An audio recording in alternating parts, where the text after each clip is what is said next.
internautas, estamos iniciando mais um programa Literatura e Prosa.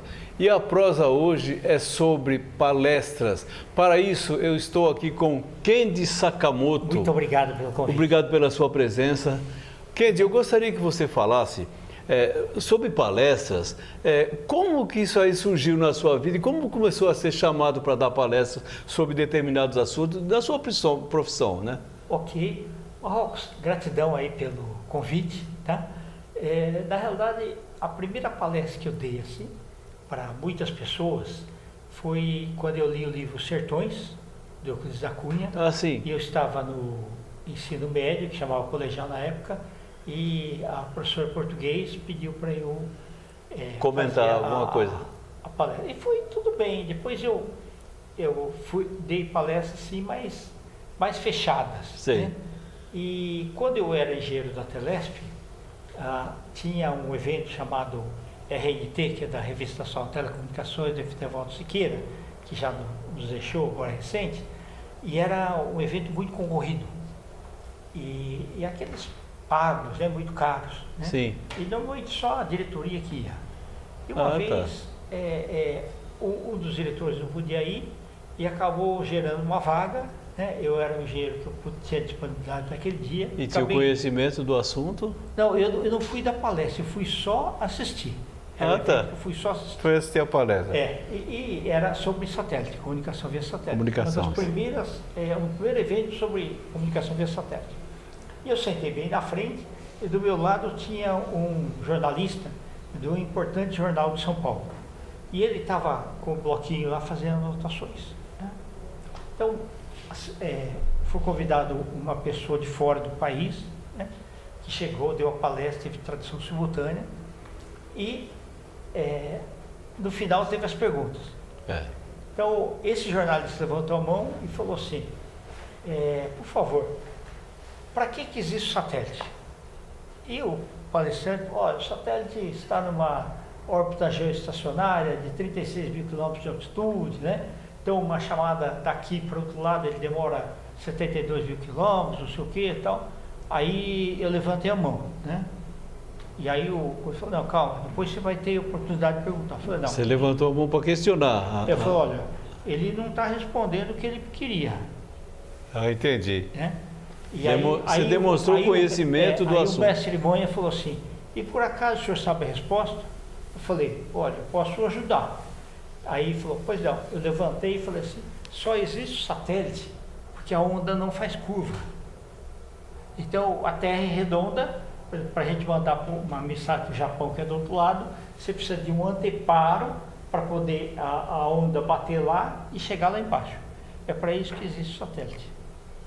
Entendi. E no intervalo, no café, o organizador do evento veio me procurar, falou, Kendi, gostei muito, o pessoal elogiou muito, e você está convidado então para palestrar de agora em diante. Olha! Porque você tem, a tua comunicação é muito assertiva, né?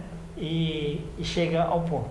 E aí desenvoltura e começou a palestrar. Exatamente. Aí todas as palestras que surgiram, você era chamado para fazer esclarecimentos. Exato. E aí eu comecei a me especializar em palestras difíceis, temas assim, daqueles que eu sabia quando uma pessoa ia faltar. Sim. Então você estudava o tema para que pudesse mesmo responder. Que eu não estivesse naquele evento.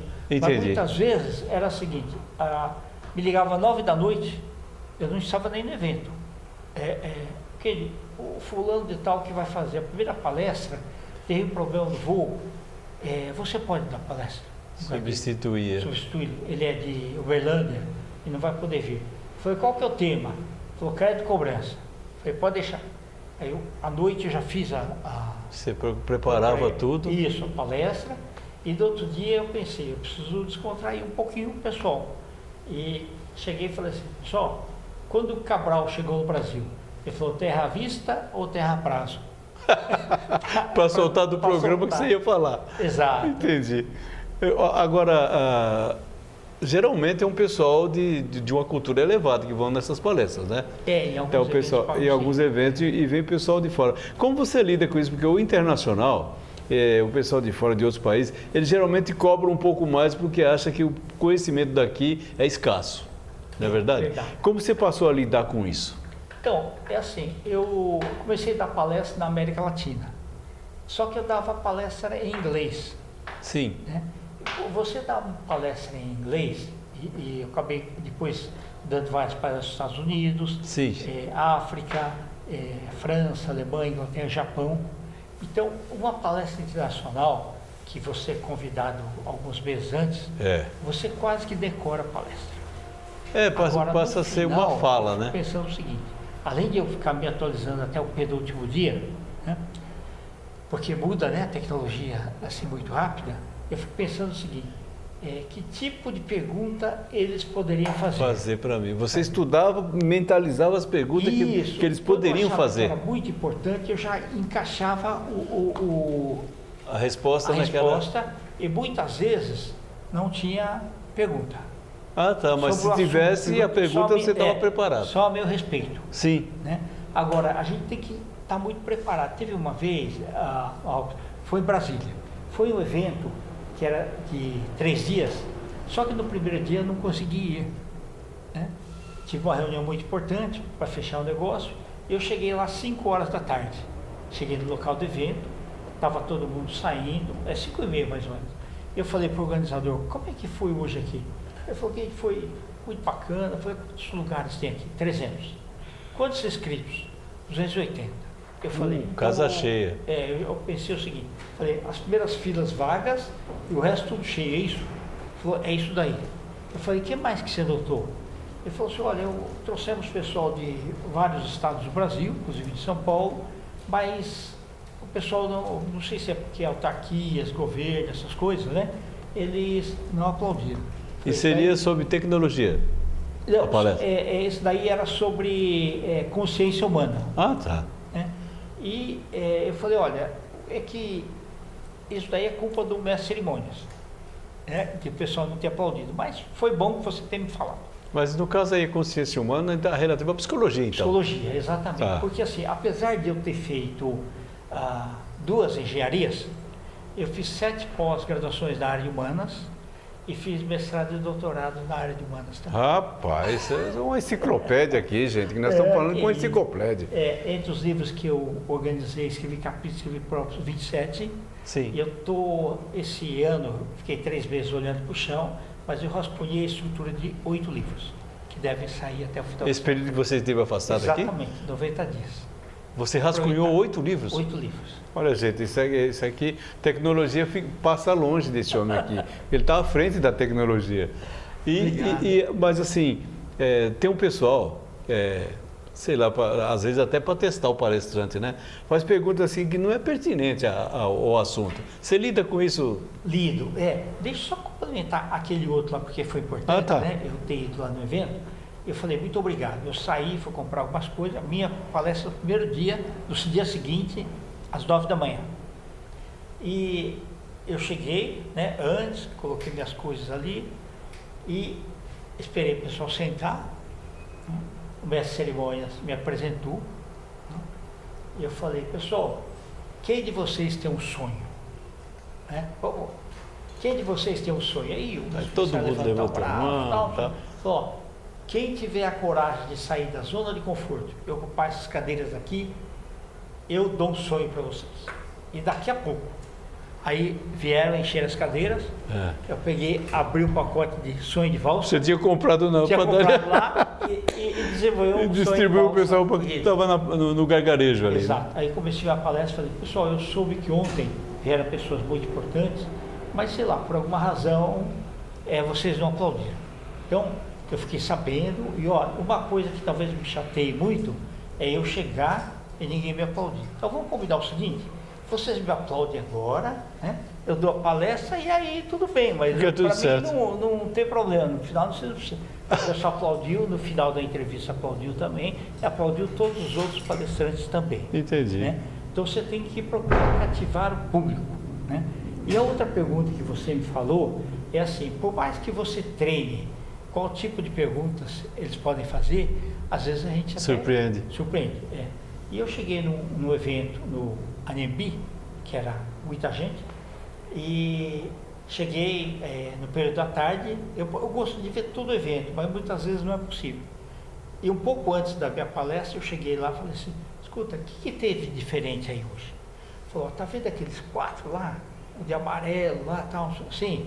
Então, aqueles lá, quando o palestrante termina a palestra, um deles sempre levanta a mão e faz umas perguntas capciosas e até assim que não tem nada a ver com como eu havia dito, isso. né?